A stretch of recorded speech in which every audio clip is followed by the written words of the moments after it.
Welcome to this explainer. Ever wonder why your conscious desires for success, health, or happiness so often seem to just hit a brick wall? Why, no matter how hard you consciously try to change your life, you end up stuck in the exact same frustrating patterns? Well, today we are decoding this mystery by looking at Dr. Joseph Murphy's transformative manual for the human mind, The Miracle Power of Your Mind. We're going to explore exactly why those conscious efforts fall short and how you can actually rewrite your mental software. Okay, let's dive into this. Here's our roadmap for today. Number 1, your 2 inner minds. Number 2, how beliefs shape reality. Number 3, rewiring health and wealth. And finally, number 4, reprogramming your subconscious system. Let's get right to it. Part 1, your 2 inner minds, uncovering the 90%.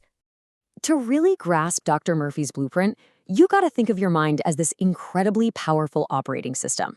And this brilliantly illustrates the exact glitch we experience when we rely on the classic iceberg analogy. That tiny 10% visible above the water? Yeah, that's your conscious mind. It's the part of you overthinking what to have for dinner tonight. But a staggering 90% is your subconscious. It is totally invisible, yet it is this massive underlying structure that is actually steering the ship of your life, regardless of where that top 10% thinks it wants to go. So let's put these two side by side. Your conscious mind, it acts as the rational, logical gatekeeper. But your subconscious is the actual power plant. I mean, it is endlessly powerful and, most importantly, completely non-judgmental. The source material actually compares the subconscious to a bed of rich, fertile soil. It is going to grow absolutely any seed you plant in it. A beautiful flower, a destructive weed, it doesn't care. It doesn't argue, it just dutifully grows exactly what it's good at. To really lock this concept in, let's look at Sarah's story. Sarah was an aspiring business owner who did literally everything right on a conscious level. She read the books, made the plans, set the goals, but every single time she got close to hitting it big, bam, she unconsciously self-sabotaged. Why? Well, her subconscious soil was holding on to a massive weed planted way back in childhood, this ingrained message that money is the root of all evil. Her inner power plant was simply faithfully executing that old programming, trying to protect her from something she was taught to distrust. Part 2, how beliefs shape reality, the underlying code. So the crucial point here is understanding this core definition, the law of belief. According to Murphy, beliefs are not just opinions, mental attitudes, or passing thoughts. They are absolute commands that your subconscious mind executes without question. This is way, way beyond wishful thinking, or just repeating some positive affirmation you don't actually buy into. If a belief feels deeply true to you, your subconscious is going to organize your entire nervous system, your behavior, and your perception just to prove it right.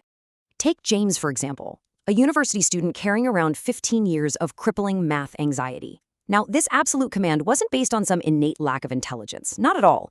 It was a weed planted by a single offhand critical comment from a third-grade teacher. And since the subconscious is wildly impressionable in early childhood, that seed just took root. For a decade and a half, his subconscious obediently executed that command, ensuring every math test simply confirmed his deepest belief.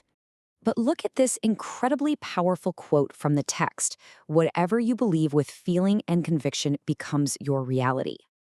James actually used this exact principle to reverse his 15-year curse. Every single night, in what Murphy calls the hypnagogic state, that drowsy, super impressionable window right before you drift off to sleep, James gently planted a new belief. He quietly affirmed that math was just natural to him. He didn't force it, he just planted it with feeling. And guess what? Within a single semester, his grades completely transformed because he simply gave his operating system a brand new command. Part 3. Rewiring health and wealth, the output of your system. Okay, let's look at how this programming actually plays out in the physical world. Murphy talks about something he calls the healing presence. He makes the case that the mind and body are just one integrated whole.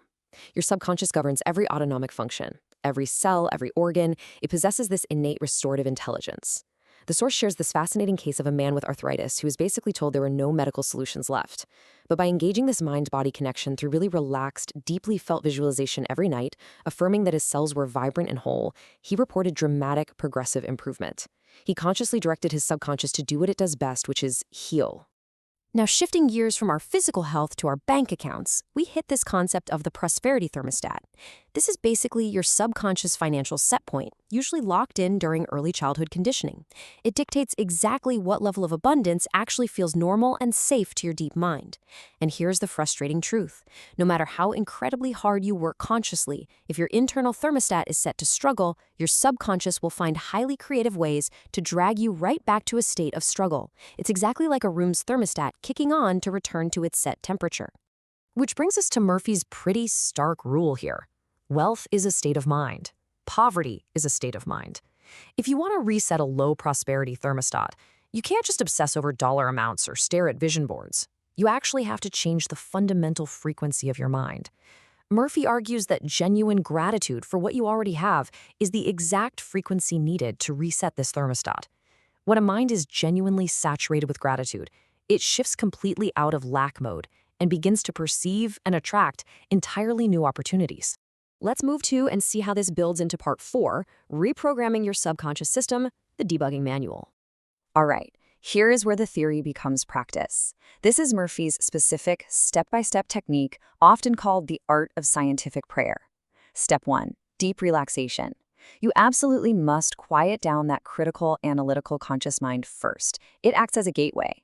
Step 2, vivid emotional visualization. You want to bring a super clear image of your desire to mind, seeing it as a present fact. But here's the real secret sauce. Emotion acts as the carrier wave to drive that image deep into the subconscious. It has to feel real. And step 3, release and trust.